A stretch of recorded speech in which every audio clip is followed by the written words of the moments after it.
Mas Anies Baswedan, calon presiden 01, akan gabung juga bersama kita. Mas Anies bilang suara aja katanya. Suara aja. Suara aja. Tapi telepon. Telepon. Ayo deh gini bisa. Ya. Mas, sekarang aja kalau gitu ya, pakai suara aja ya. Yang penting Menyapa. Oke. Ini aja, pakai WhatsApp ini aja. Atau ini Kang Ef, video call di Kang Ef sambil di ini dilihatin. Kecil banget. Oh, kecil. Langsung bicara ya. Ya. Silakan. Oke. Assalamualaikum warahmatullahi wabarakatuh. Waalaikumsalam warahmatullahi wabarakatuh. Selamat siang teman-teman semua yang sedang berada di Demos Festival. Saya sedang berada di luar Jakarta. Baru saja tersambungkan lewat Bung EF tentang kegiatan ini. Dan saya ingin sampaikan kepada semua rasa terima kasih, apresiasi karena telah memilih untuk tetap berjuang dalam usaha kita menghadirkan demokrasi. Demokrasi yang benar, bukan demokrasi yang dimanipulasi. Dan ini adalah sebuah fase perjuangan baru. Bila kemarin adalah kontestasi, adalah kompetisi, maka sekarang masuk fase perjuangan.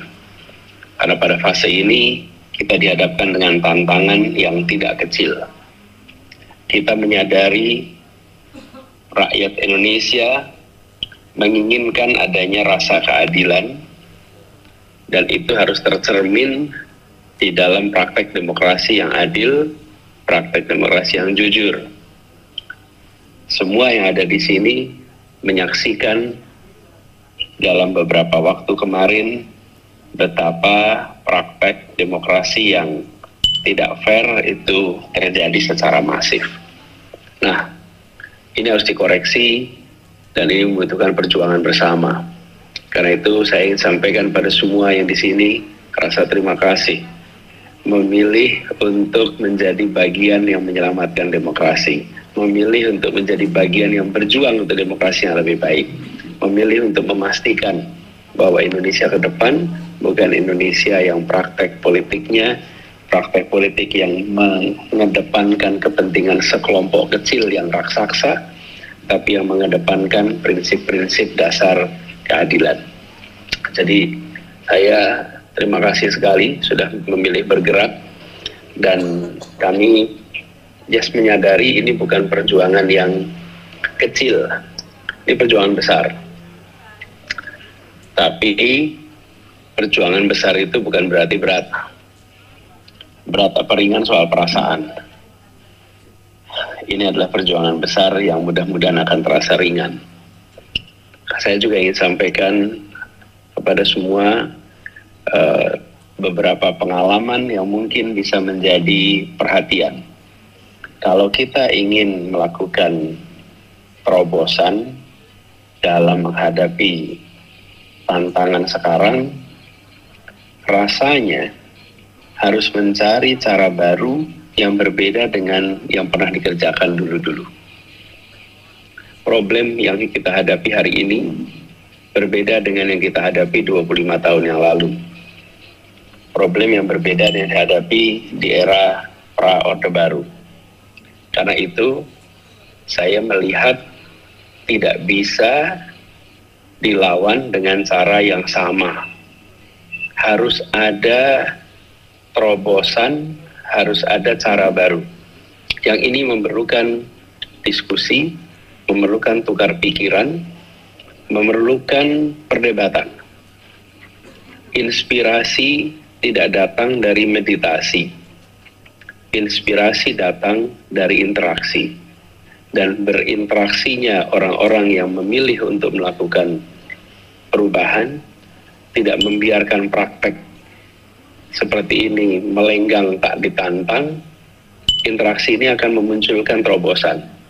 Karena itu kalau saya boleh menitipkan harapan saya adalah thinking the unthinkable. Memikirkan yang tak terfikirkan. Mencari cara baru, mencari jalan baru untuk mengubah kondisi sekarang, untuk melakukan sebuah perlawanan atas permainan-permainan yang kita saksikan masif kemarin. Nah, ini tidak bisa dengan cara-cara lama. Tapi apa caranya, ini harus dipikirkan sama-sama. Mudah-mudahan di dalam festival ini bisa terjadi interaksi, tukar pikiran, tukar gagasan, tukar pengalaman yang menghasilkan cara baru. Ini sebuah harapan, karena kita semua punya concern yang sama, tapi juga di sisi lain kita tahu bahwa menghadapi kondisi seperti ini tidak bisa konvensional. Jadi teman-teman semua, mudah-mudahan acara ini berjalan dengan baik. Pesan selamatkan demokrasi harus digaungkan. Pesan untuk gembira melawan harus dibangunkan. Dan mudah-mudahan makin banyak yang menyadari, makin banyak menjadi bagian dari gerakan, dan nantinya akan mencapai keberhasilan yang kita bisa syukuri sama-sama. Satu hal yang pasti, semua yang hadir, semua yang bekerja di sini akan dicatat dalam sejarah Republik ini, bukan menjadi bagian yang diam dan mendiamkan atas praktek-praktek yang ketidakwajaran selama ini. Kita semua yang hadir di sini boleh berbangga, kita bukan bagian yang diam dan tidak akan pernah mendiamkan. Ini catatan yang harus diingat oleh semuanya. Selamat, salam hangat, salam hormat, salam perjuangan. Terima kasih. Assalamualaikum warahmatullahi wabarakatuh. Iya, terima kasih Mas Anies atas nama teman-teman di sini.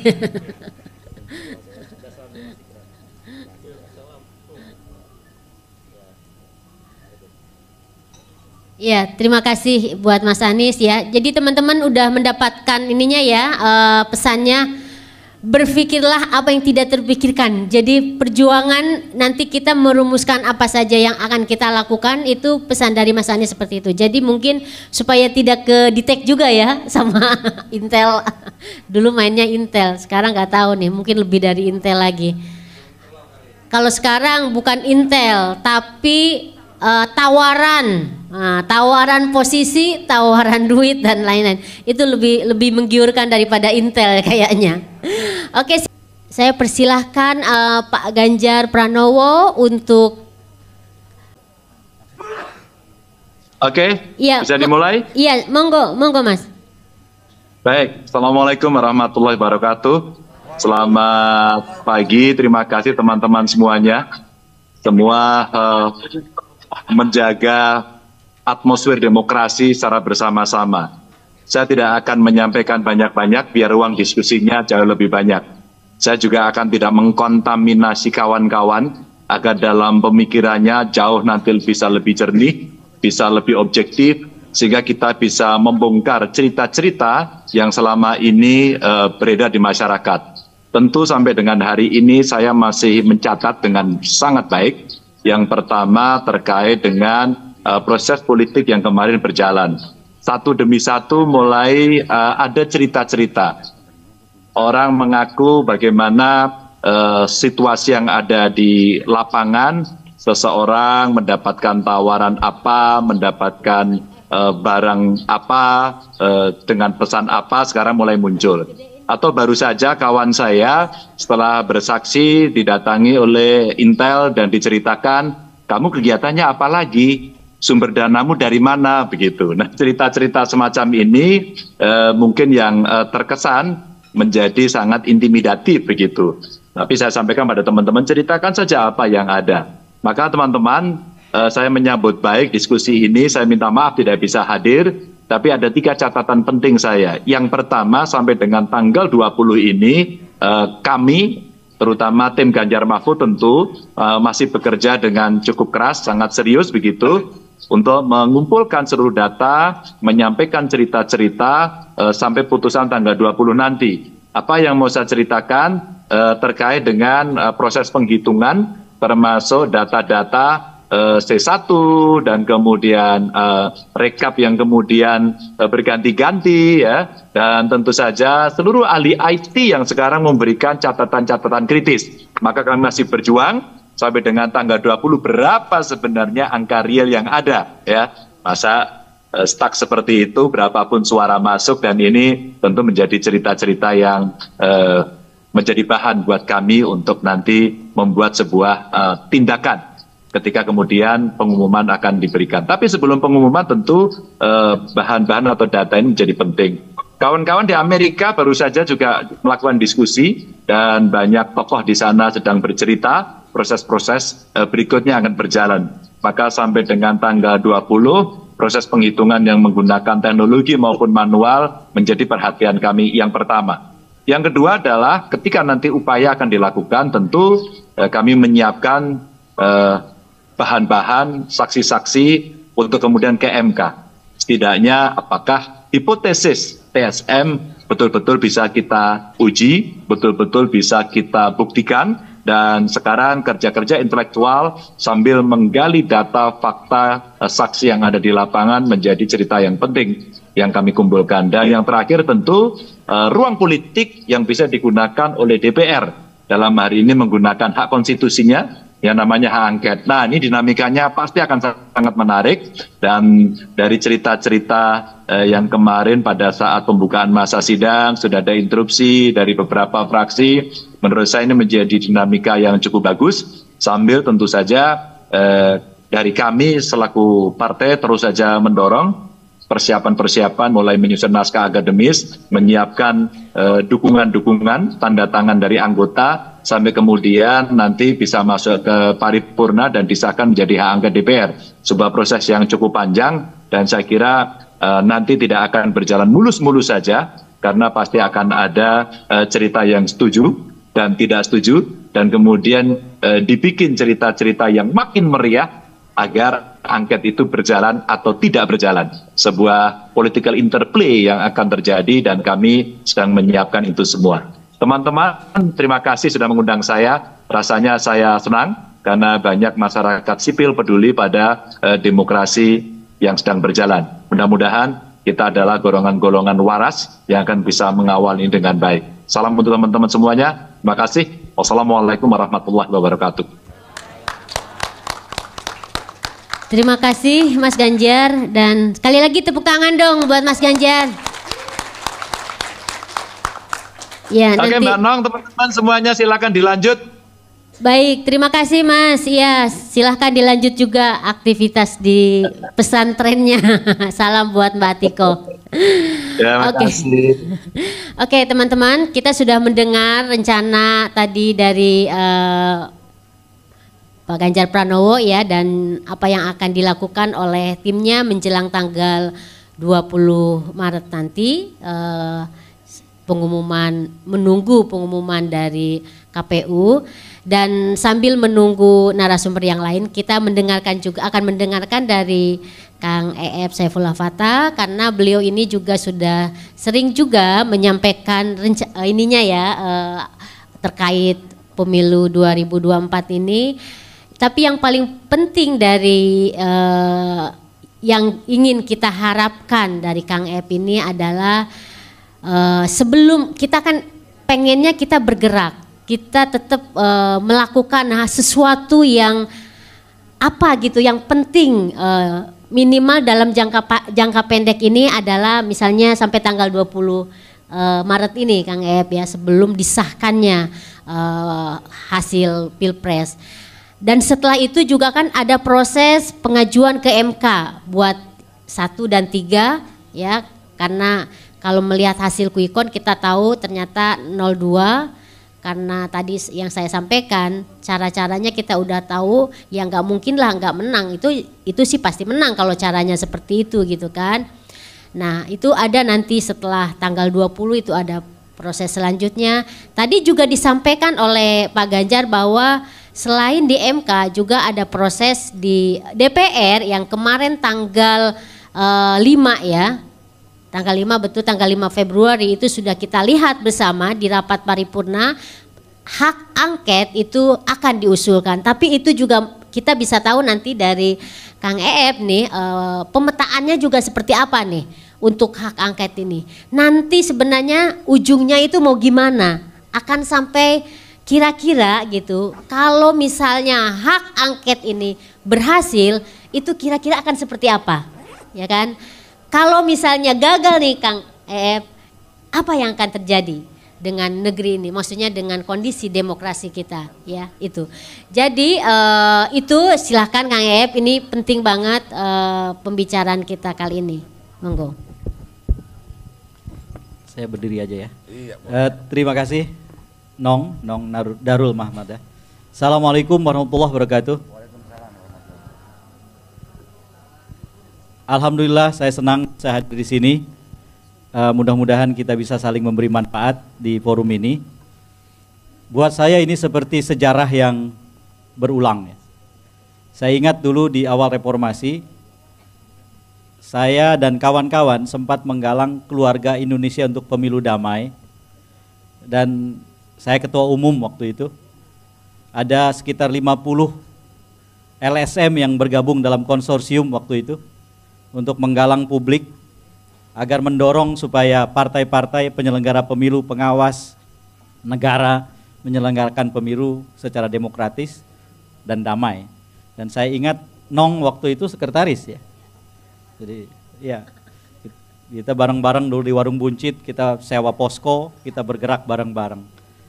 Salah satu penggerak utamanya di atas kita adalah Cak Nur, Profesor Nurholis Majid.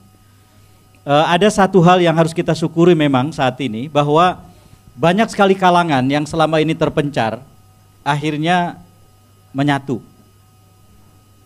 Ruang ini menurut saya diisi oleh orang-orang yang semestinya atau sepertinya itu dulu barangkali berpencar-pencar. Dan kita bersatu. Ini hikmah yang menurut saya harus kita manfaatkan.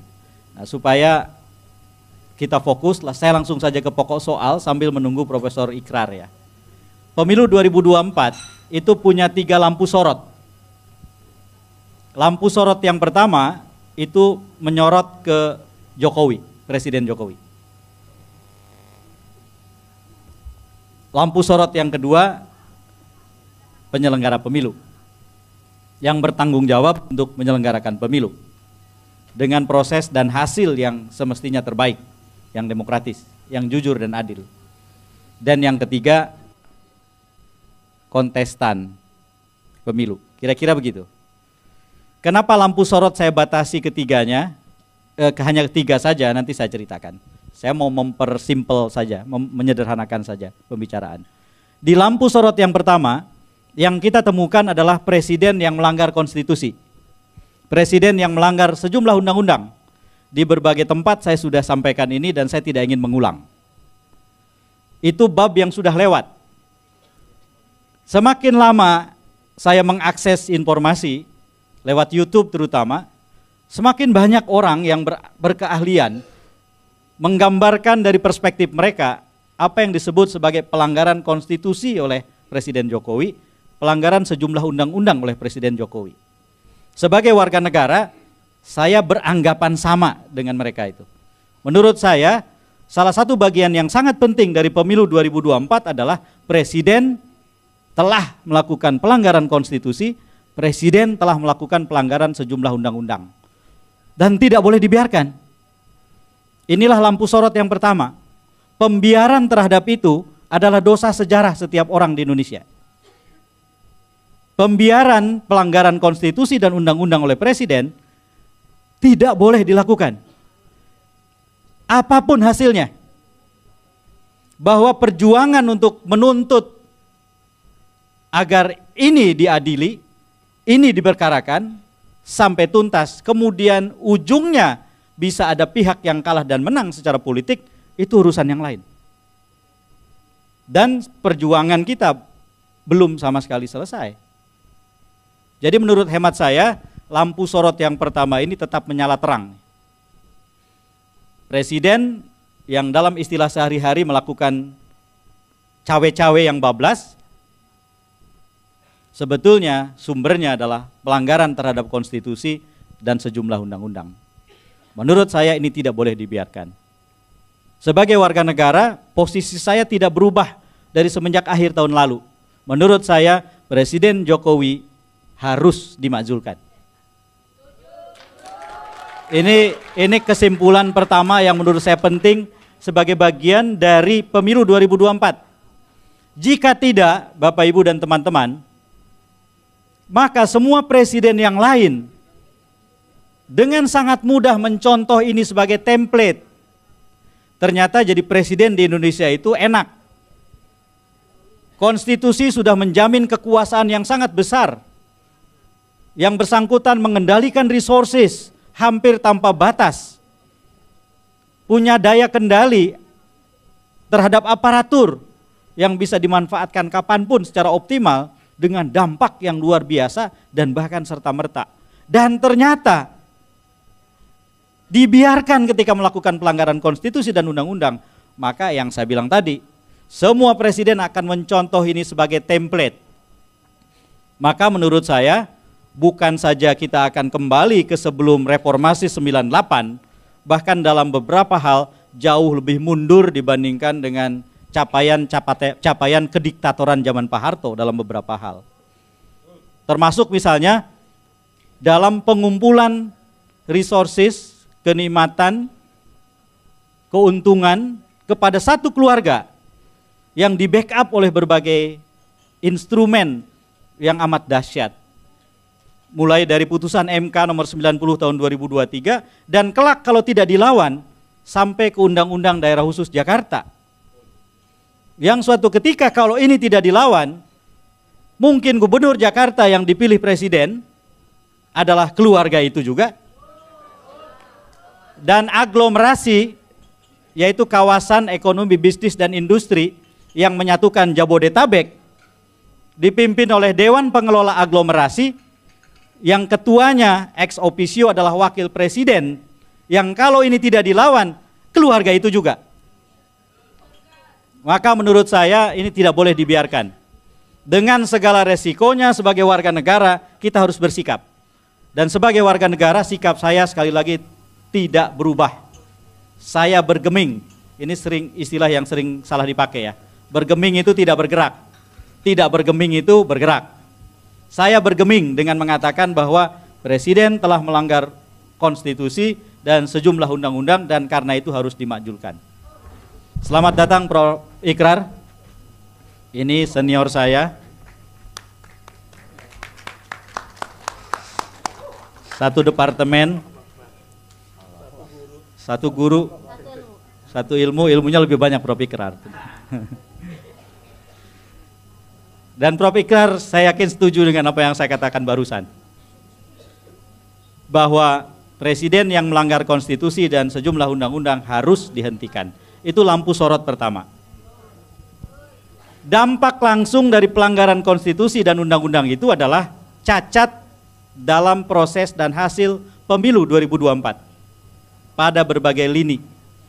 Disinilah kita punya lampu sorot kedua yang harus kita arahkan dan terus-menerus diarahkan ke semua pihak yang bertanggung jawab dalam penyelenggaraan pemilu 2024. Ini pemilu paling buruk sepanjang yang saya paham. Ini pemilu paling brutal. Ini pemilu paling brengsek dari semua pemilu yang pernah kita miliki selama masa reformasi. Menurut hemat saya, KPU, Panwas, dan semua yang terlibat di dalam tanggung jawab penyelenggaraan pemilu dan pengawasan pemilu semestinya saat ini bersikap selayaknya dengan tanggung jawab yang selayaknya. Ini adalah penghitungan suara paling lamban dan paling kisruh sepanjang kita menyelenggarakan pemilu. Dan celakanya itu terjadi pada saat untuk pertama kali kita menggunakan teknologi yang sebelumnya belum pernah kita punya, yang disebut artificial intelligence. Yang dengan sangat mudah memindai C-hasil menjadi data numerik ke dalam satu aplikasi yang dengan sangat segera bisa menyelesaikan perhitungan seluruh Indonesia 823.220 TPS semestinya. Yang terjadi kemudian sampai dengan hari ini kekacauan berlapis-lapis. Saya mau ceritakan satu hal yang sekarang ini sedang terjadi berjalan. Satu data yang sedang dikumpulkan yang sebentar lagi setelah selesai, saya yakin akan bisa digunakan oleh 01 maupun 03 ketika nanti mereka akhirnya mengajukan gugatan resmi mereka ke MK.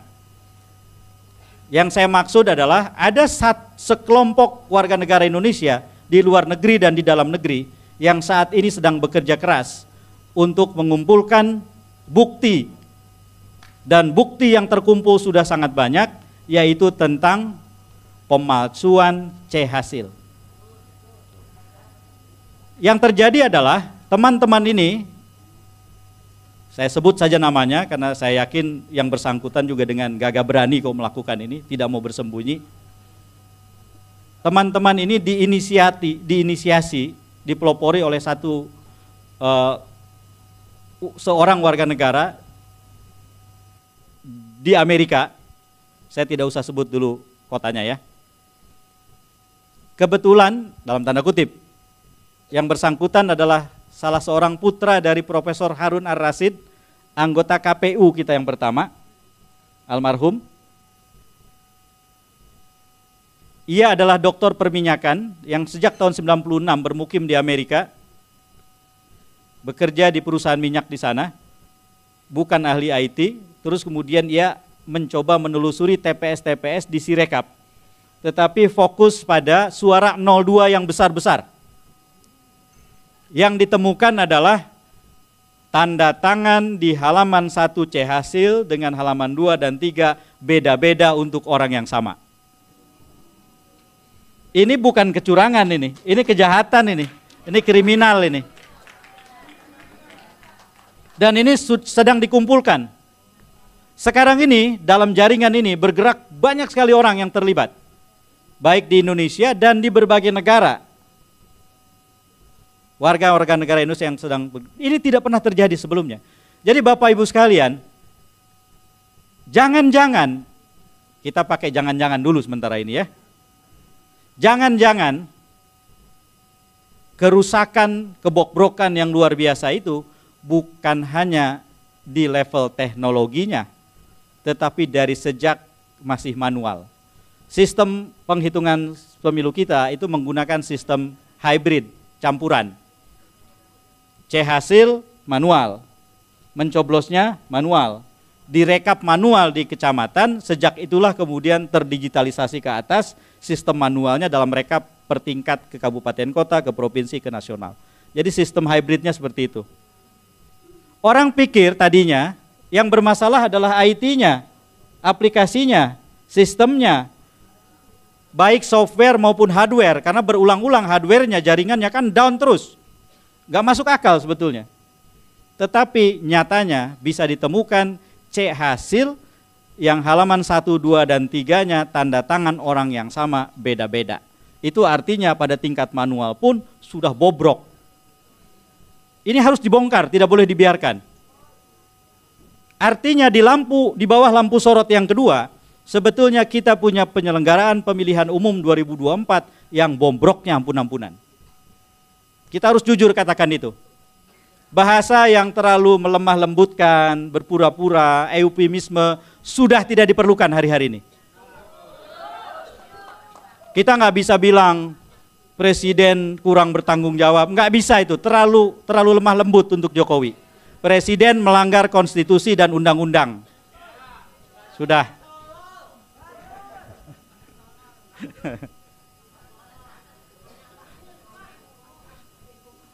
Itu yang teriak tuh keluarganya polisi mungkin. Bercanda Mas. Itulah lampu sorot yang kedua. Saya masuk lampu sorot yang ketiga. Paslon. Saya tidak mau berumit-rumit membahas pileg ya. Kita fokus saja ke pilpres. Di antara, ada dua masalah di dalam paslon pilpres kita. Nomor satu, jumlahnya bukan 3 pasang. Ternyata, itu nomor satu. Ini serius banget ini. Yang kedua, salah satunya secara hukum, bukan hanya secara etik, tidak layak menjadi paslon. Jumlahnya bukan 3 pasang. Dikarenakan di luar 3 pasang itu ada satu peserta yang rajin membagikan bansos, yang menggerakkan aparat dan lain-lain. Ini peserta ilegal Pilpres 2024. Namanya Joko Widodo. Ini satu. Satu lagi masalahnya adalah 02 dari sejak awal sudah tidak bisa diterima secara hukum sebagai peserta. Sekali lagi kita tidak bisa biarkan ini. Tidak bisa biarkan ini. Maka saya dengar, belum tentu benar ini. Saya dengar baik 01 maupun 03 itu ternyata punya sikap yang kurang lebih serupa dalam beberapa hal. Yang pertama, bersepakat bahwa presiden tidak bisa dibiarkan. Yang kedua, bersepakat bahwa penyelenggaraan pemilihan umum 2024, wabil khusus Pilpres 2024, cacat proses dan hasil, karena itu hasilnya harus ditolak.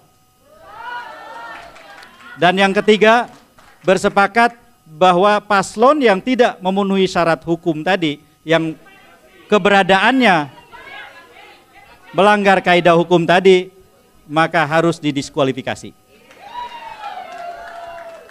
Menurut hemat saya, dengan 3 lampu sorot ini, maka definisi kerja setiap warga negara yang terpanggil adalah bersama-sama mengepung ketiga agenda itu dengan cara beradab untuk membuat Indonesia yang menang dan bukan hanya satu keluarga saja.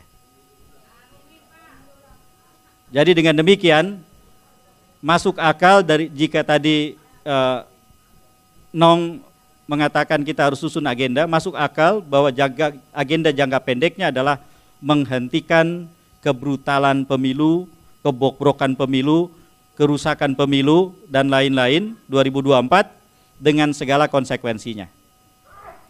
Dalam jangka pendek, dalam jangka pendek, tidak hanya paslon 01 dan 03 yang harus bergerak lewat permohonan atau gugatan ke MK. Menurut hemat saya, inilah saatnya hak angket memang harus digunakan. Dan sekali lagi untuk mempertebal, menggarisbawahi apa yang saya sampaikan berulang-ulang, di dalam konteks hak angket itu harus segera dibentuk pansus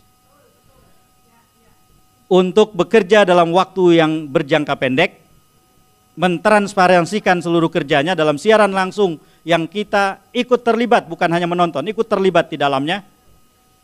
Dan dengan itu maka dalam waktu yang cukup, waktu yang ada sekarang, kita bisa menuntaskan pekerjaan-pekerjaan rumah besar tadi. Hak angket, jangan terlalu khawatir. Pasti sekarang ini ada banyak sekali berita rumors yang mengatakan bahwa 5 partai pecah dan seterusnya. Asumsikan saja bahwa setiap pihak memang sedang bertarung dan berusaha membuat lawannya masuk angin, pasti. Dan dalam pertarungan yang semacam ini pasti semua orang menyuarakan apa yang sedang mereka kerjakan. Jangan terganggu. Tetapi saya yakin kelima partai ini akan solid pada akhirnya. Sehingga hak angket itu Bapak Ibu sekalian, ujungnya adalah, ini kaitan dengan pemazulannya ya, supaya saya perjelas. Ujungnya nanti adalah penggunaan hak menyatakan pendapat yang merupakan hak DPR. Hak menyatakan pendapat ini, kalau targetnya pemazulan, maka bunyinya kurang lebih adalah Presiden Joko Widodo sebagai penyelenggara negara terbukti telah melakukan pelanggaran terhadap Undang-Undang Dasar 1945, pasal sekian, ayat sekian, pasal sekian, ayat sekian, dan seterusnya. Dan dalam konteks itu melakukan pelanggaran terhadap sejumlah undang-undang berikut, Undang-Undang nomor sekian, dan seterusnya. Itulah yang disebut hak menyatakan pendapat. Maka hak menyatakan pendapat DPR ini, ketika disahkan di sidang paripurna DPR, bisa dilanjutkan menjadi klausul pemakzulan, dengan diajukan secara materi ke Mahkamah Konstitusi.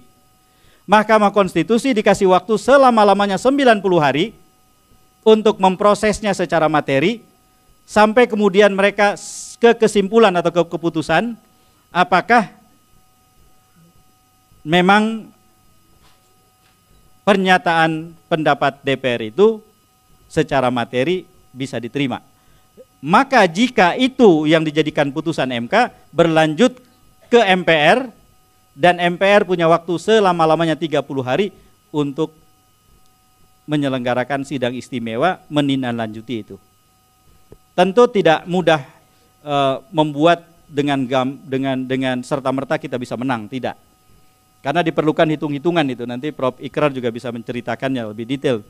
Tetapi intinya adalah saya yakin dengan kita sebagai warga negara terlibat sangat aktif di mana-mana, maka saya yakin suasana akan berbeda. Dan jangan lupa, hitungan orang seringkali hitungan matematika terlalu sederhana. 314 orang itu anggota DPR dari 5 fraksi 01, 03. Itu kurang 70 orang untuk menggolkan hak menyatakan pendapat.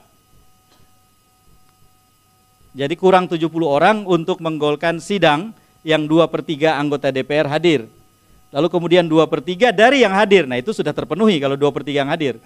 Dari 5 partai ini sudah cukup, 2/3 yang hadir bisa mengesahkan paripurna. Kuncinya adalah tambahan 70 orang itu. Ya ini bukan soal strategi yang harus disembunyikan karena saya tahu ini sedang dikerjakan oleh banyak pihak nih.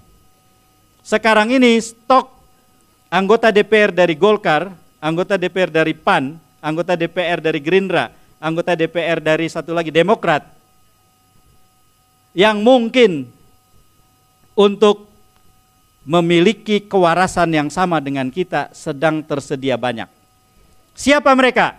Mereka yang incumbent di DPR sekarang, dikerjain dan tidak lolos di pemilu 2024, dan mereka tahu betul betapa brutal yang dikerjakan ke mereka sehingga mereka tidak lolos. Mereka sepaham kok dengan kita. Logistik, saya yakin sekarang tersedia logistik kok untuk menggalang itu. Dan saya yakin banyak yang mau melawan Jokowi dengan cawe-cawe menyediakan logistiknya. Banyak kok para pejuang yang sekarang sangat bersemangat untuk melakukan itu. Jadi Bapak Ibu sekalian, pelihara semangat, terus optimis, berbaik sangka sama proses dan hasil, bahwa ini akan berujung sesuai dengan yang kita targetkan. Indonesia menang, demokrasi selamat.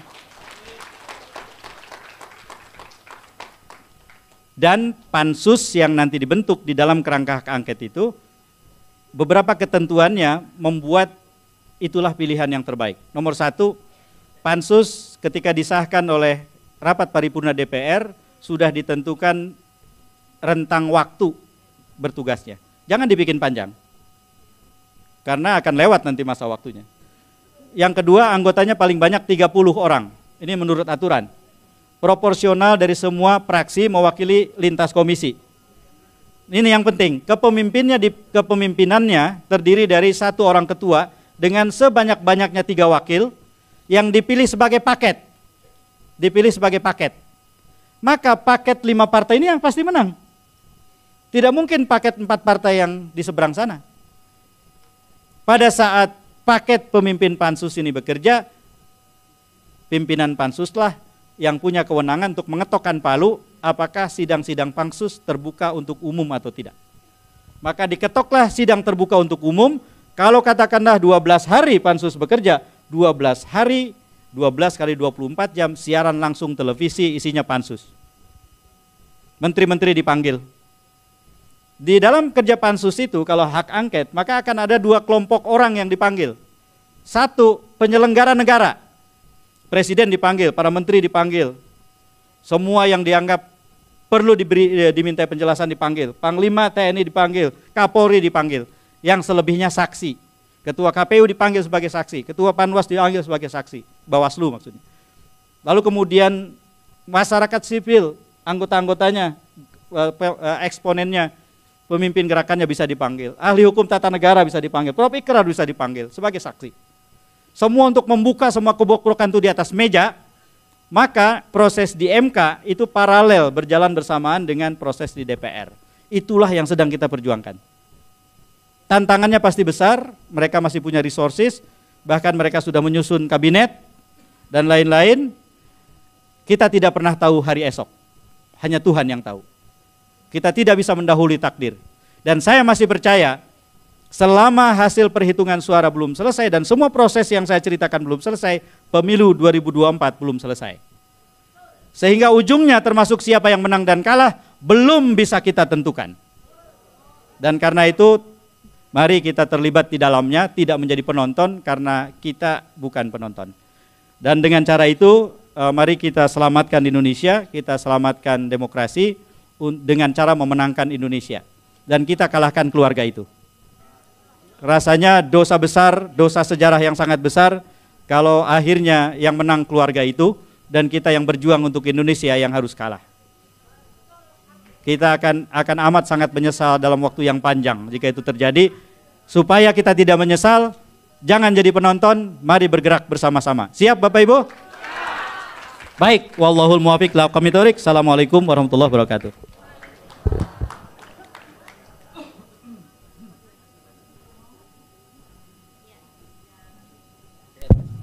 Iya. Terima kasih Kang Eep. Ini penting banget poin terakhir bahwa kita ini bukan penonton, ya. Kita harus aktif, kita yang harus menjadi pemeran utamanya. Semua pemeran utamanya. Indonesia bergerak, ya.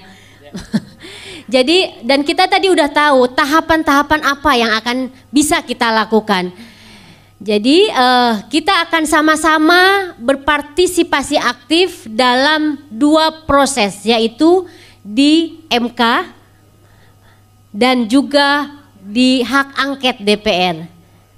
Dan kita akan terus-menerus berperannya itu bisa macam-macam. Nanti kita bisa akan bicarakan secara detail mungkin di sesi yang kedua ya, apa yang akan bisa kita lakukan. Dan yang paling penting seperti yang tadi disampaikan oleh Kang Eep bahwa karena ada operasi atau gerakan melemahkan semangat kita, melemahkan gerakan kita, maka kita juga harus tetap konsentrasi dan fokus. Jangan sampai terdistrak atau terganggu dengan isu-isu atau berita yang memang ingin melemahkan kita. Misalnya soal pecahnya, misalnya PDIP, pecahnya PKB dan lain-lain. Misalnya yang terakhir ada panggilan Pak Surya Paloh ke Jokowi, padahal ternyata sebenarnya nggak ada apa-apa. Nasdemnya sendiri masih tetap bergerak.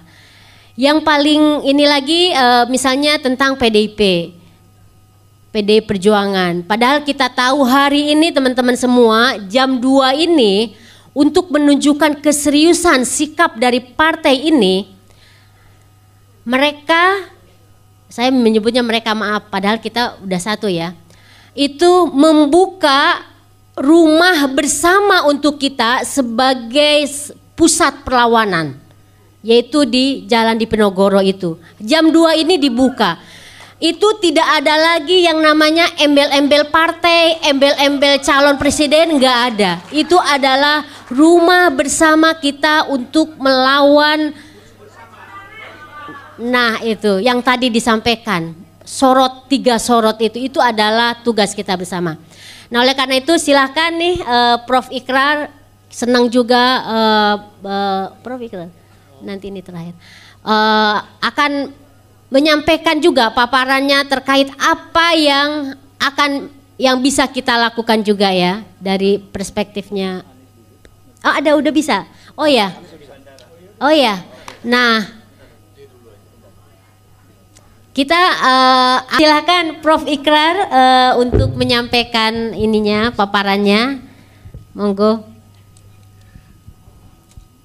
Terima kasih. Sebenarnya kalau EF udah ngomong tuh selesai. Karena buat saya, saudara EF nih kalau ngomong langsung konsep dan juga segalanya itu udah menyatu gitu. Oke, assalamualaikum warahmatullahi wabarakatuh. Selamat pagi dan salam sejahtera buat kita semua.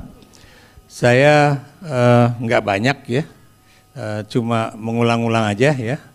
Yang jelas tadi yang dikatakan EF, masa kita pemilik negeri ini ya, pemilik kedaulatan rakyat gitu, bukan anak kos dari negeri ini, masa dikalahkan oleh satu keluarga yang jumlahnya 5 orang itu ya. Jadi ini yang berkali-kali saya katakan sampai seperti kaset rusak gitu kan. Kenapa demikian ya? Karena ada, jangan kaget loh ya, kalau ini dibiarkan ya, nanti kita lihat apakah undang-undang mengenai daerah khusus Jakarta, ya. Nanti ternyata goalnya itu maksudnya apa? Bahwa Gubernur DKJ itu akan dipilih atau diangkat oleh Presiden langsung. Ya. Nah, iya, saya baru ngomong itu. Kalau itu terjadi, Anda bisa bayangkan nggak akan ada lagi pilkada di DKI Jakarta, ya. Kemudian hal lain juga yang ingin saya katakan, ya, karena Anda bisa bayangkan Gibran yang belum jadi apa-apa itu bisa ngomong kepada tim suksesnya, ya, apa namanya itu, bahwa tolong adik saya supaya suaranya itu bisa mencapai angka yang kemudian bisa masuk parlemen, ya. Anda jangan tunggu dulu, Anda jangan ini dulu, ya. Saya ngomong begini bukan mustahil, ya, bukan mustahil angka untuk 4% PSI masuk itu bisa terjadi. Kalau, nah lagi tunggu dulu, kalau kita membiarkan perhitungan suara yang kacau itu di KPU itu terus berjalan. Nah, tunggu dulu. Satu-satunya cara untuk meyakinkan bahwa angka-angka itu tidak dicuri atau ditipu, itu adalah meminta kepada Kepolisian Negara Republik Indonesia untuk kemudian membagi-bagi hasil resmi dari hitungan per TPS, ya. Karena dari situlah kita bisa menghitung mana yang benar, mana yang tidak, ya. Mudah-mudahan tidak dikurangi ataupun tidak berpindah, karena kita tahu sekarang angkanya banyak yang berpindah, ya. Saya beri contoh misalnya kalau EF ini dari partai A dan itu kemudian ada suara beliau ini tidak masuk atau dianggap istilahnya apa tuh? Cacat apa kalau nggak bisa, tidak sah, ya, tiba-tiba angkanya diambil untuk PSI, ya. Kalau itu terjadi, Anda bisa bayangkan kalau di tiap TPS itu terjadi, dikalikan yang tadi Bu Ed mengatakan 823.000 TPS lah, ya. Dia kalau suruh ngapalin angka paling jago nih. Dia bisa angka yang terkecil, kalau saya sih pokoknya 823.000 TPS aja, ya. Kalau misalnya dikali 1 TPS itu 3 aja, udah berapa tuh, ya, Pak? Udah masuk dia kan? Nah, Anda bisa bayangkan kalau 1 TPS 3 aja dikali 823, Anda bisa bayangkan masuk dia, ya. Belum lagi yang kemudian sang menantu yang di Medan, ya, yang baru saja mendapatkan dia tokoh nasional, coba bayangkan, ya. Dia akan masuk menjadi calon gubernur Sumatera Utara, ya. Dan bukan mustahil, jangan-jangan nanti istrinya ataupun istrinya Kaisang ataupun Gibran juga akan menjadi pejabat mana gitu kan, calon bupati, udah. Bupati Sleman. Nah ini kan istrinya Gibran, ya. Bukan, istrinya Kaisang. Tuh, istrinya Kaisang akan menjadi calon bupati Sleman. Kaisang akan menjadi calon bupati Batang, ya. Solo. Nah. Diam. Sabar, biar Prof Ikrar dulu yang bicara, ya. Jangan emosi, ya. Kita ingat apa yang dikatakan oleh Capres nomor 1, ya, Bung Anies, bahwa kita nggak bisa lagi dengan cara-cara tahun 98, ya. Kita harus yang tadi saya katakan, ya, kalau kita menggeruduk misalnya datang ke Mabes Polri dan minta kepada Kapolri untuk menyerahkan supaya anak buahnya itu menyerahkan apa yang semua data dari TPS itu, saya pikir itu sudah cukup untuk kita menghitung kembali mana yang salah dan mana yang benar, ya. Tapi kalau kemudian tadi Bung Ep mengatakan bahwa di beberapa surat suara itu ada 1 orang dalam 3 tanda tangannya berbeda, wah itu udah repot lagi tuh. Tapi paling tidak, ya, kalau itu kemudian kita hitung kembali, itu bisa kemudian bisa menyelamatkan banyak hal lah gitu. Nah ini juga, ya, Dan saya terus terang agak aneh nih kemarin ketika saya baca surat kabarnya atau TV ya. Anda bisa bayangkan, katanya Anies mengeluarkan uang berapa? Anda kan jago angka nih kemarin. 50 miliar biaya kampanye. 02 cuma 200 sekian miliar. 03 katanya 520 miliar. Masuk akal Anda nggak? Nah, kenapa saya bilang nggak masuk akal? Coba Anda hitung berapa baliho yang disebarkan oleh 02 ya. Dan berapa pasangan itu muncul di Videotron ya, di berbagai Videotron yang ada di Jakarta. Itu mahalnya bukan main ya. Ini sama persis ketika PSI melaporkan bahwa anggaran yang dia gunakan pada kampanye kemarin itu cuma 180 juta rupiah ya. Yang itu lagi-lagi nggak masuk akal ya. Dia bilang dia berhasil mengumpulkan uang 2 miliar ya, dan kemudian yang baru kepake 180.000 rupiah. Karena Anda tahu partai ini ya, balihonya itu lebih banyak dibandingkan dengan calon anggota legislatifnya ya. Jadi ini berbagai keanehan aja itu udah bisa lihat ya. Belum lagi kalau kita lihat ya, berapa anggaran yang digunakan ya dari anggaran negara untuk kemenangan paslon nomor 2 itu yang berasal dari bantuan sosial ya. Bung Engep udah pernah mengutarakan itu di dalam podcastnya ya. Yang berapa tadi? 4. Sekarang untuk tahun 2024 ini 500 sekian triliun. 2 tahun ya.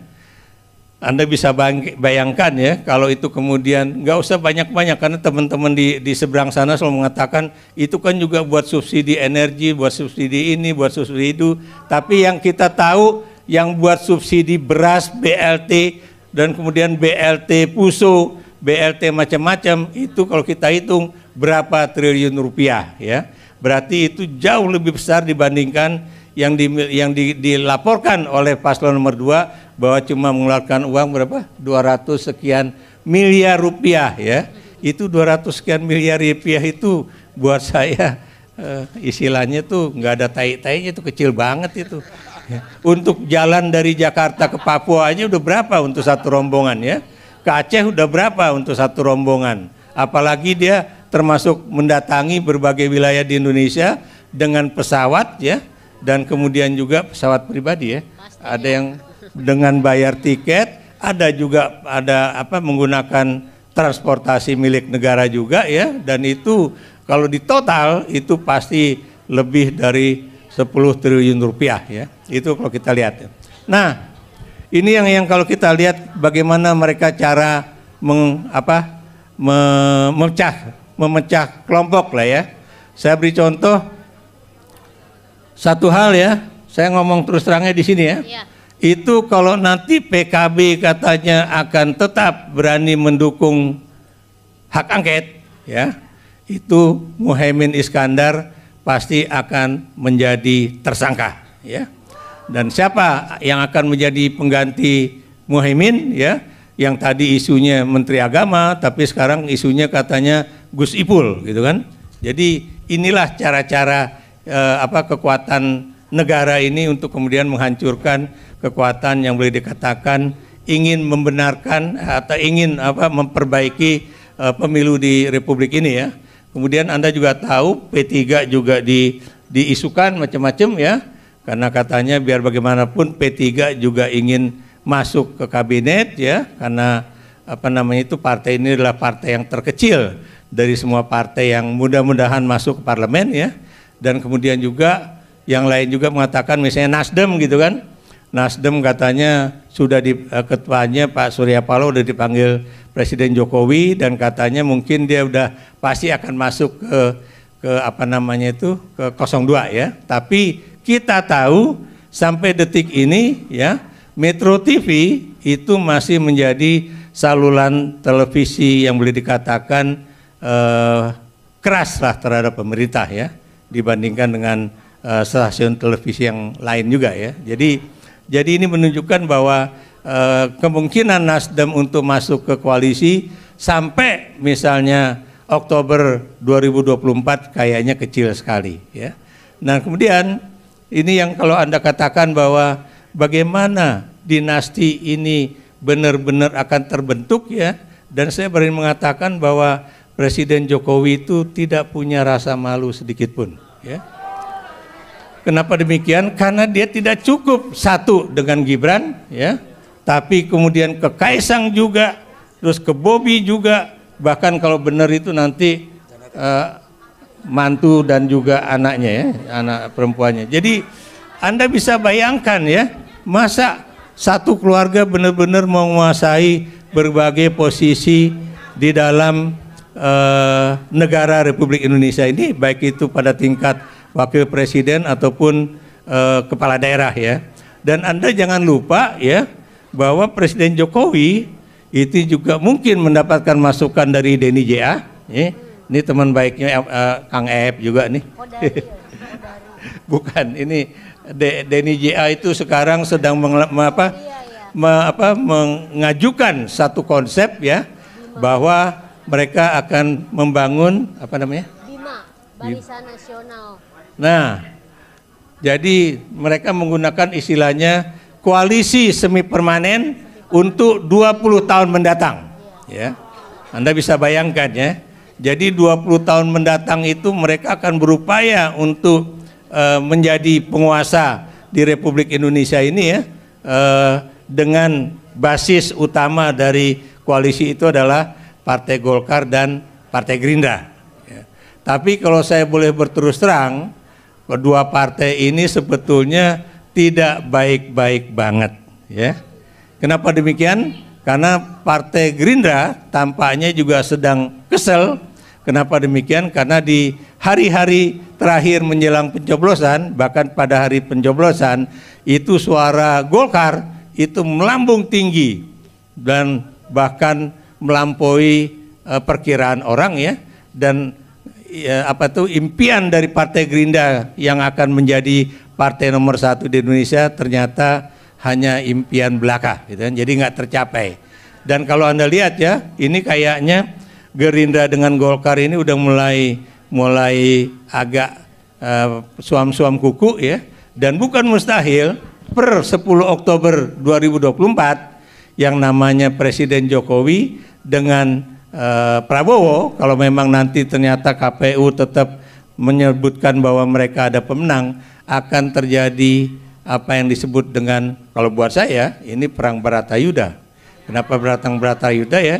Karena ini di dalam satu koalisi, di dalam satu keluarga, dan kemudian saling tempur satu sama lain, hanya memperebutkan siapa yang sebenarnya menjadi penguasa Indonesia ya. Dan saya yakin, aku yakin Prabowo tidak mau kemudian menjadi orang yang seperti kambing congek gitu ya, yang kemudian menurut aja pada apa yang diinginkan oleh Jokowi. Sampai detik ini memang Prabowo selalu mengatakan dia tunduk kepada Presiden karena dia memang masih posisinya sebagai Menteri Pertahanan. Tapi once sekali dia menjadi Presiden, dia pasti akan menunjukkan bahwa saya Presiden, saya pemimpin besar di Republik ini, saya Panglima tertinggi Angkatan Bersenjata, saya juga Panglima tertinggi Angkatan Kepolisian, saya juga adalah pemimpin dari semua yang namanya ASN ya, dan juga semua pemerintahan dari pusat ke daerah, dan karena itu sayalah pemilik kekuasaan tertinggi di negara Republik Indonesia. Dan karena itu dia pasti tidak ingin itu Jokowi kemudian mengatur-ngatur dia lagi ya. Dan tapi sayangnya Anda tahu kan, Jokowi sedang berusaha untuk menjadi pemimpin partai nomor 2 terbesar di Indonesia, yaitu Partai Golkar ya. Kalau nanti misalnya Golkar ternyata memberi kesempatan kepada Jokowi untuk menjadi ketua umum, itulah yang tadi saya katakan perang Bharatayuda itu akan benar-benar terjadi. Dan kalau itu sudah terjadi, tidak mungkin mereka akan melakukan konsolidasi kekuasaan untuk jalannya pemerintahan di Republik ini ya, di Republik ini, jangankan untuk 20 tahun, mungkin untuk 5 tahun aja sulit ya. Kenapa? Karena akan penuh dengan konflik-konflik kepentingan, karena di satu sisi yang satu udah punya impian puluhan tahun untuk menjadi presiden dan baru terjadi saat ini ya, sementara yang satu masih punya impian untuk bisa tetap menjadi presiden ya, untuk yang ketiga kali atau kemudian bisa untuk yang keberapa kali ya, walaupun sekarang nggak bisa, tapi paling tidak dia ingin menguasai Indonesia tidak sebagai posisi presiden tapi sebagai posisi ketua partai yang terbesar di Republik ini ya, karena biar bagaimanapun Golkar itu partai yang tertua ya di Republik ini, dan Golkar itu pernah disebut bukan partai politik ya, tapi golongan ya. Kalau Bung EF ketika dia PNS, dia tidak pernah mendapatkan kartu tanda anggota Golkar, enggak ya. Tapi saya ketika menandatangani menjadi pegawai negeri sipil pada 1984, itu saya langsung tanda tangan tidak akan menjadi anggota partai politik ya, tapi langsung dikasih KTA Golkar ya.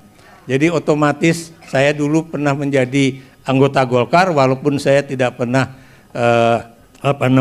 melamar untuk menjadi anggota ataupun kemudian aktif menjadi anggota dan sebagainya dan sebagainya.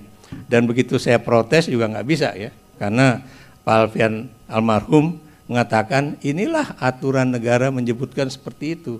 Whether you like it or not, you have to accept it ya. Jadi kita harus terima. Jadi begitu ya. Jadi mudah-mudahan lagi-lagi teman-teman yang menjadi anggota atau anggota partai politik yang pernah menjadi saksi di berbagai TPS itu ya, mudah-mudahan Anda juga punya keberanian politik untuk menjadi saksi dan mengungkapkan apa yang sebenarnya terjadi ya.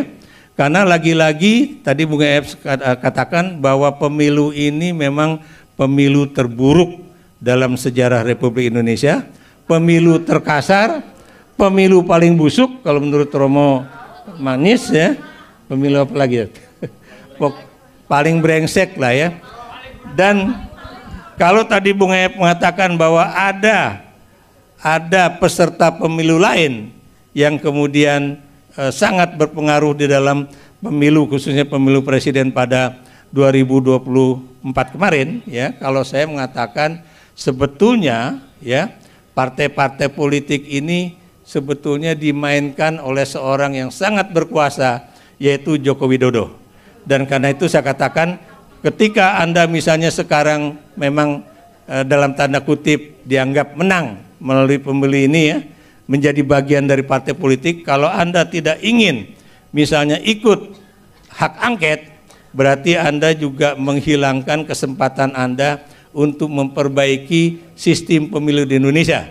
Padahal saya bilang bukan mustahil nanti pada 5 tahun mendatang Anda yang sekarang menjadi bagian dari 02 ini akan bisa saja beralih posisi menjadi partai yang tidak menjadi bagian dari pemerintah ya. Jadi saya katakan makanya marilah kita bersama-sama memperbaiki sistem pemilu di Indonesia ya, dan juga memperbaiki berbagai perundang-undangan di Indonesia ya, supaya direvisi supaya lebih baik lagi undang-undang pemilunya, undang-undang partai politiknya, undang-undang Mahkamah Konstitusinya dan lain-lainnya, supaya tidak ada lagi presiden yang kemudian menggunakan kekuasaannya dia ya, dan kemudian menggunakan pengaruh dia ya untuk kemudian menjadikan anak, istri atau keluarganya maju menjadi calon presiden atau wakil presiden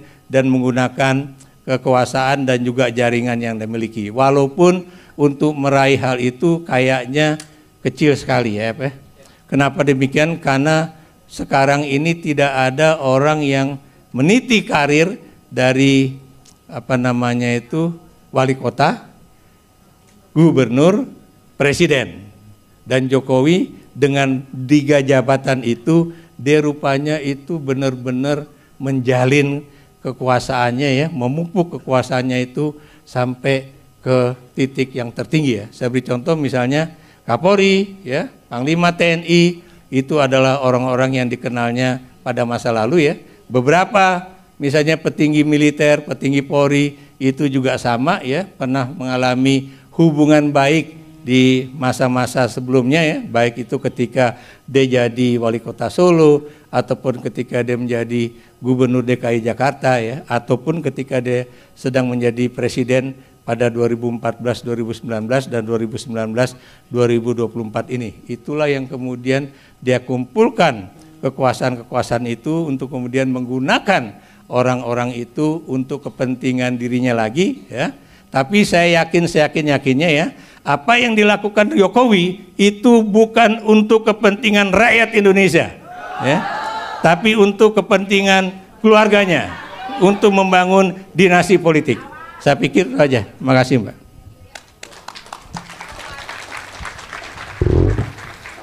Ya, terima kasih Prof. Ikrar. Jadi kita tegaskan lagi apa yang dinarasikan oleh Jokowi sekarang untuk bangsa dan negara, mungkin kita perlu memfilternya atau tidak menerimanya sama sekali lagi, karena ujung-ujungnya adalah untuk atau demi keluarganya, dan itu sudah terbukti ya sekarang. Nah, oke, ini terakhir dari John Muhammad. John Muhammad adalah penggerak dari gerakan 4 jari ya, John. Ya, yang selama ini kemarin waktu di kampanye, ya, John dan teman-teman inilah yang terus-menerus menggerakkan 1 dan 3 untuk bersama-sama melawan 02 ini. Nah, kita akan mendengarkan rencana selanjutnya dari John setelah ini, karena tadi John juga bisik-bisik ke saya, sebenarnya gerakan 4 jari itu udah nggak ada. Jadi nanti kita akan lebur, tidak lagi mungkin pakai angka 1 atau 2, bahkan tidak pakai partai, tapi kita adalah sama-sama melawan sebagai orang Indonesia yang tadi disampaikan oleh Kang EF. Silahkan John. Oke, Assalamualaikum warahmatullahi wabarakatuh. Selamat menjelang siang, ya, siang. Pertama-tama terima kasih sudah hadir, dan juga para panitia. Ini acara ini saya pengen cerita bahwa acara ini nggak mudah.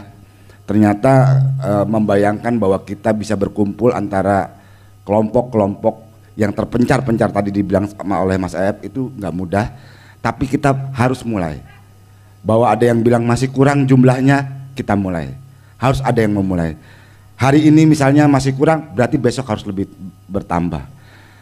Itu yang pertama. Lalu yang kedua, acara ini nggak bisa berlangsung tanpa keikhlasan. Keikhlasan bahwa kita sadar hari ini kita butuh banyak kawan untuk melawan kekuatan-kekuatan jahat yang saat ini sedang ingin merampok Indonesia. Kira-kira begitu. Jadi kita nggak bisa lagi sendirian atau oh ini kubu gua, ini kubu lu, atau lu masih kurang, lu bahkan kurang radikal gitu ya. Enggak. Hari ini kita diminta oleh masa depan Indonesia, demokrasi yang baik itu, cita-cita itu diminta oleh masa depan kita bersatu. Kenapa itu menjadi penting? Karena tanpa itu kekuasaan jahat ini akan berlangsung sampai 20 tahun tadi yang disampaikan. 20 tahun mereka sudah siapkan. Kenapa 20 tahun, kenapa nggak 30 tahun, saya nggak tahu. Tapi yang jelas mereka sedang mempersiapkan rencana jahat untuk menguasai Indonesia selama-lamanya. Jadi kita harus ikhlas dengan segala kekurangan kita masing-masing, dengan segala kelebihan kita masing-masing. Jangan salah, kita punya potensi yang luar biasa yang tadi disampaikan oleh Mas Ef, yang disampaikan oleh Mas Ikrar. Jadi kita sangat mungkin mengguncangkan, merubah hari ini. Mas Anies, Mas Ganjar sudah memberikan semacam apa ya, restu kepada kita. Hari ini kita harus tunjukkan kekuatan-kekuatan yang real dari kita, potensi kekuatan yang tadi disampaikan sama Mas EF. Jadi saya mau terima kasih Mas EF yang udah membantu, juga Mas Ikrar, Nong, teman-teman panitia Salam 4 Jari. semua yang terlibat di sini juga gimana sih? Kesini ya? Oke. Nah, semua yang terlibat pada saat ini saya mau ucapkan terima kasih. Dan itu gotong royong. Kita nggak ngelihat lagi 1 dan 3. Kita cuma percaya satu, bahwa kelompok ini, kelompok keluarga jahat ini harus disingkirkan.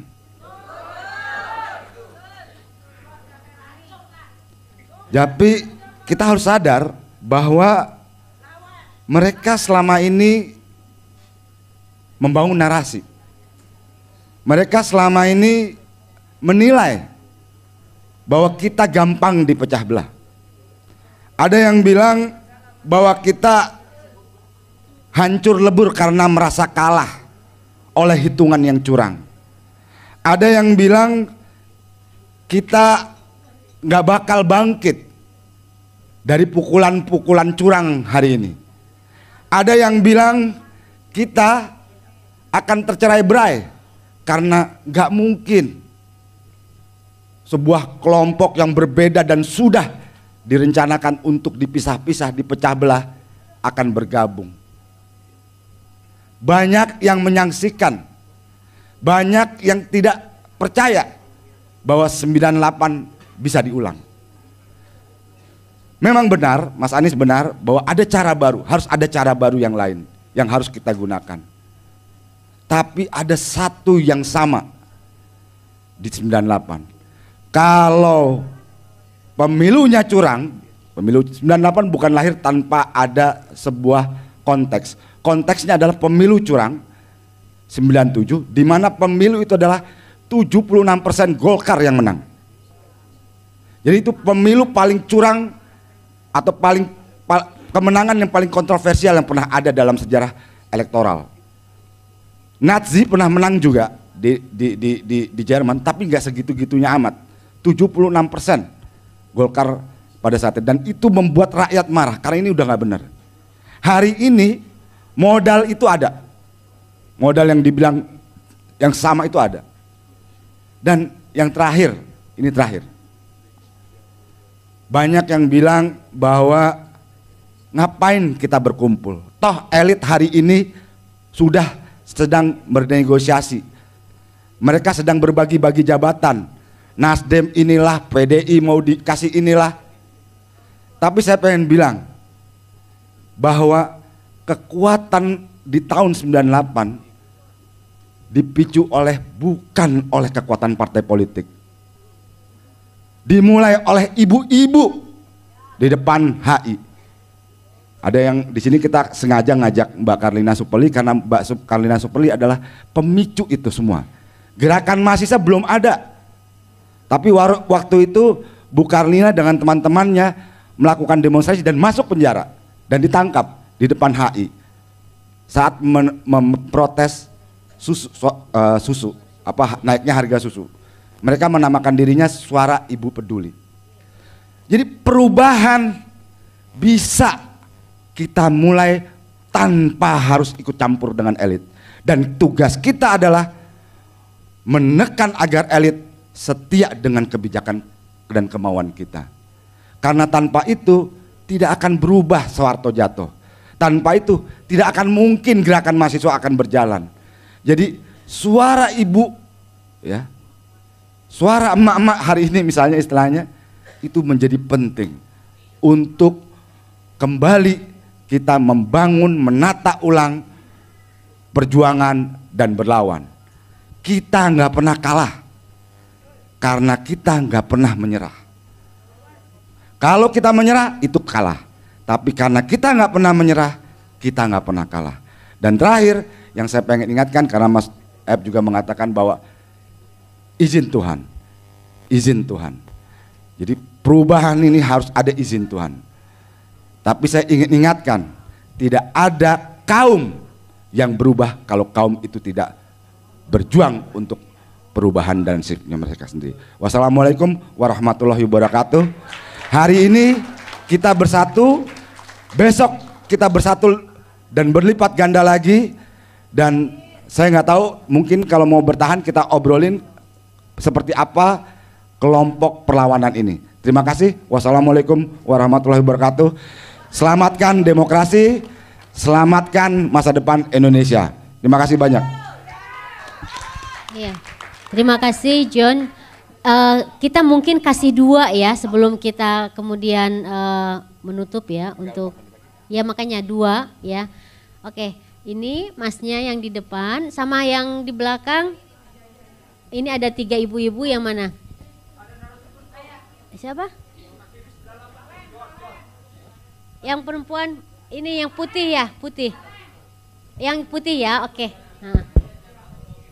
Silakan sebut nama ya. Terima kasih. Assalamualaikum warahmatullahi wabarakatuh. Saya Arif Rihantoro dari alumni UGM pendukung Ganjar dari Kagama Tangsel, Tangerang Selatan. Tadi saya dengar ada usulan kita melakukan langkah yang belum pernah dilakukan. Kemarin kami sempat membahas soal class action, Pak. Bang Aep, Prof. Ikrar, ini belum pernah dilakukan class action. Di negara manapun kita belum pernah mengambil langkah class action untuk elektoral. Mungkin ini bisa dipertimbangkan. Kita bisa tuntut KPU, pejabat KPU, komisioner KPU, kita bisa tuntut presiden dengan langkah class action. Ini bukan langkah hukum pidana, inilah perdata, tapi bisa kita coba. Kita bisa elaborasi Bang Aep. Ya. Ini kita bisa lakukan, mumpung ada sekian banyak aktivis di sini, kita bisa ambil langkah ini. Ini yang tadi Mas Anies lakukan, bilang bahwa lakukan yang belum pernah kita lakukan. Itu saran saya Bang Aep, Pak Prof. Ikrar, mungkin bisa dielaborasi. Terima kasih. Assalamualaikum warahmatullahi wabarakatuh. Itu bagus ininya. Langsung yang kedua ya Mbak. Yang putih. Maju aja Mbak yang saya tunjuk itu.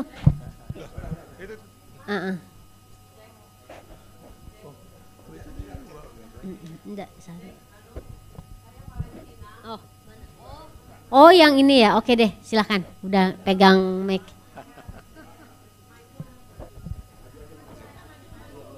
Iya, nggak apa-apa. Bertiga nggak apa-apa. Udah. Kita tidak menutup kesempatan berbicara. Langsung nanya aja ya, langsung nanya. Ya, nanti habis ini yang hitam deh. Oh, oke, yang hitam dulu, Iya. Iya, silakan. Udah. Tes. Ya. Tes. Yang hitam dulu ya. Oke. Ibu. Loh. Ya udah, Mbak yang putih dulu, Mbak. Oke. Daripada hitam atau waktunya putih terbuang. sama saja. Ya. Oke, terima kasih. Nama saya Rena. Saya kebetulan kemarin salah satu dari gabungan antara 01 dan 03. Saya kebetulan sebagai bendahara dan logistik di situ yang kemarin melakukan aksi di DPR MPR. Kebersamaan kita kemarin itu sangat indah. Kebersamaan kita kemarin itu sangat bagus. Cuman saya mohon untuk kedepannya nanti ada leader yang harus kita ikuti. Kita butuh leader. Dengan leader itu kita akan bisa bergerak bersama-sama, menyatukan visi untuk kita mendorong DPR melakukan hak angket dan pansusnya itu. Terutama untuk paslon curang harus didiskualifikasi. Itu yang kita kemarin akan lakukan gitu. Nah, kami selalu bergerak dan ini nanti akan kami bergerak terus dan bergerak terus dan bergerak terus. Memang di tempat kami bersatu ini membutuhkan banyak logistik yang harus kita lakukan. Kita patungan satu demi satu dan akhirnya menjadi bukit. Segala kekurangan tetapi itu indah karena kita bersama-sama. Itu saja mungkin yang bisa kita lakukan, kita butuh leader itu aja Mbak.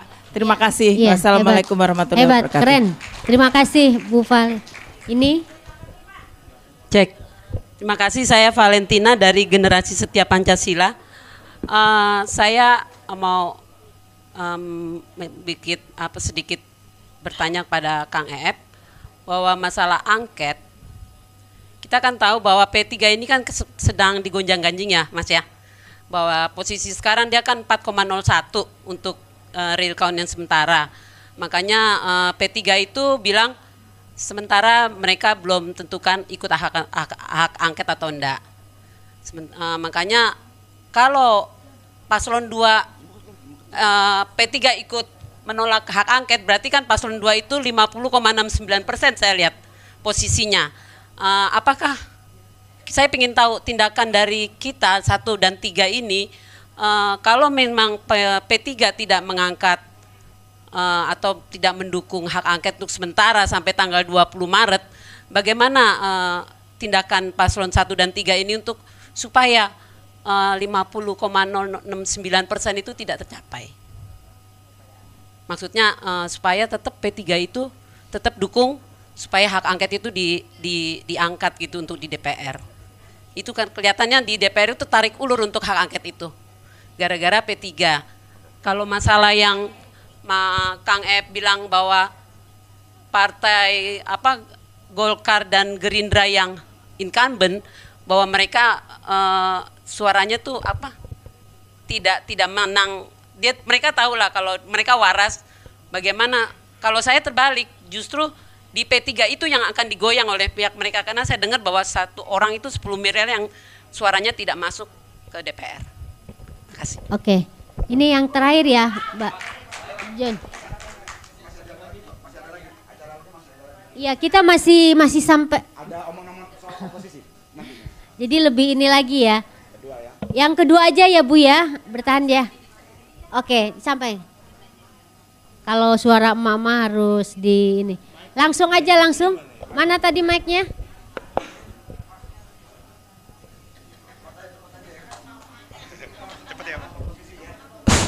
Assalamualaikum warahmatullahi wabarakatuh. Saya adalah pendukung dari Amin. Iya. Kita sudah bertemu dengan Kang EF di Kingmaker. Kemarin udah ketemu lagi dengan Pak Amin di Kingmaker. Kemudian sebelumnya pada tanggal berapa kita ketemu di Balai Sarbini. Dalam pertemuan-pertemuan itu memang kehadiran kita itu hanya sedikit-sedikit seperti ini saja. Padahal kita kalau di Balai Sarbini itu sudah disewakan gedung sedemikian rupa dan diminta untuk kehadirannya itu mungkin lebih dari 250, tapi ternyata yang hadir itu adalah sedikit. Yang saya katakan, saya tidak bertanya gitu. Untuk urusan-urusan birokrasi di atas itu kita percayakan kepada memang orang-orang pintar yang ada di atas.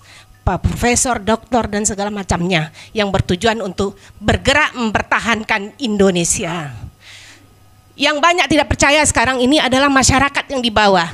Mereka sudah tidak percaya dengan apa yang dilakukan itu. Apakah itu akan yakin? Karena seperti tadi yang katakan oleh Ibu tadi, bahwa mereka yakin bahwa semua yang di atas itu sudah dapat roti-roti enak, sudah dapat amplop-amplop yang tebal, sudah dapat semuanya.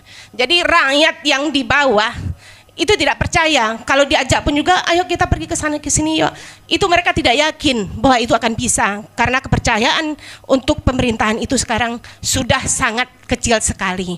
Nah, maka saya mengajak untuk semua kita yang bergerak untuk Indonesia maju ini, kita jangan bergerak di dalam-dalam hotel saja. Jangan bergerak di tempat-tempat yang tertutup seperti ini. Ayo buka jaringan, seperti Kang Ep yang bilang itu, kita sekarang harus buka jaringan. Bukan kerumunan besar yang kita berada di lapangan itu. Ayo kita coba buka jaringan sampai itu ke RT-RT, ke RW-RW, bahwa semuanya harus segera bangkit, masyarakat itu harus segera bangkit. Jadi untuk yang di atas kami menitipkan Indonesia ini kepada orang-orang pintar Indonesia.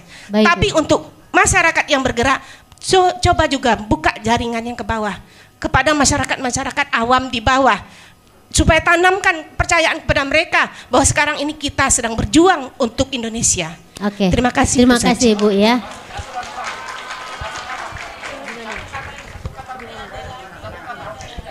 Oke, satu ya. Assalamualaikum warahmatullahi wabarakatuh. Nama saya Zulkarnain dari Aktivis. Saya mewakili semuanya yang ada di sini. Jika hak angket tidak terkabul atau tidak terlaksana, apa yang harus kita lakukan sebagai rakyat? Kalau saya bilang parlemen jalanan, saya sebagai koordinator aksi demo sudah berapa kali? Pertama kali yang di KPU adalah saya. Pertama kawan-kawan, pertama mama dari 01 dan 03. Kami tidak memakai 01 dan 03. Kami memakai nama koalisi rakyat, koalisi rakyat penyelamat demokrasi. Nah, jadi kalau seandainya tidak terlaksana, apa yang harus kita lakukan? Apakah kita perlu ada mahkamah atau apa perlu kita ada apa namanya? Sidang rakyat. Apa? Revolusi atau kita perlu ada apa? Sidang parlemen jalanan. Itu aja sih kalau saya sih. Apa namanya bukan? Bukan kalau nanti siang dibahas aja Pak. Usulan-usulan seperti ini apa? Itu aja. Pengadilan rakyat gitu maksud saya. Ya. Itu juga itu. Udah Terima kasih. juga yang mau melakukan itu. Makasih banyak, masih banyak. Semangat semuanya. Oke. Mungkin ini terakhir Kang Ep sama Prof Ira. Gagasan class action itu menarik dan semua yang hadir di sini bisa jadi peneretangan pertama sebetulnya. Kumpulkan aja sambil percaya bahwa ada satu tim menyiapkan gugatan class actionnya. Mumpung sudah kumpul gitu loh. Ya, saya bersedia juga tanda tangan. Terima kasih. Tadi yang soal hak angket tadi, semua itu spekulasi Bu. Jadi kalaupun kita diskusikan panjang-panjang, kita nggak pegang data, semua spekulasi. Yakin saja sama yang sedang kita perjuangkan, berbaik sangka sama proses dan hasilnya Bu. Spekulasi bertebaran tapi tidak usah jadi melambatkan kerja kita, melambatkan langkah kita. Kurang lebih itu. Ya, saya yakin bahwa hak angket akan bergulir di DPR ya. Dan setahu saya ya, itu PDIP juga udah menyiapkan apa istilahnya itu naskah akademisnya ya. Dan saya yakin Bung EF juga mungkin udah melihatnya atau walaupun saya sendiri belum baca ya, tapi mudah-mudahan nanti yang jelas itu bukan untuk kepentingan baik itu paslon 1 ataupun paslon 2, paslon 3, sorry. Tapi ini untuk kepentingan kita rakyat Indonesia dan juga untuk generasi anak cucu kita ke depan. Itu aja, makasih. Ya, untuk sesi yang pertama ini kita akhiri ya teman-teman. Intinya bahwa untuk hak angket saya memberikan info mungkin sebagai closing juga bahwa untuk misalnya yang saya tahu PDIP itu juga naskah akademiknya sudah solid.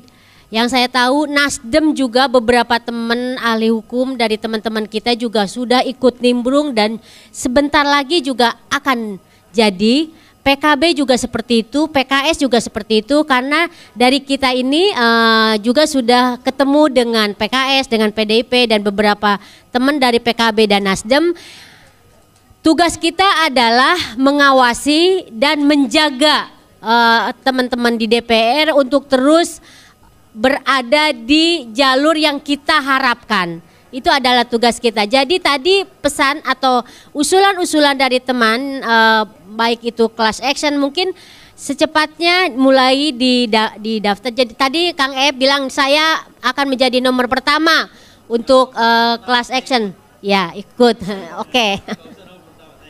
Ya atau siapa? Jadi dari sini mulai ditulis nama-namanya. Terus nanti kita bentuk tim hukumnya untuk mengajukan itu. Terus tadi juga dari teman yang di lapangan kita nanti akan bersatu. Nah semua ini akan kita bahas setelah sesi ini, setelah makan siang supaya lebih fresh, lebih semangat lagi. Saya ucapkan terima kasih ke Kang Ep, Prof Ikrar dan juga John dan kita tetap semangat berada di sini ya teman-teman dan kita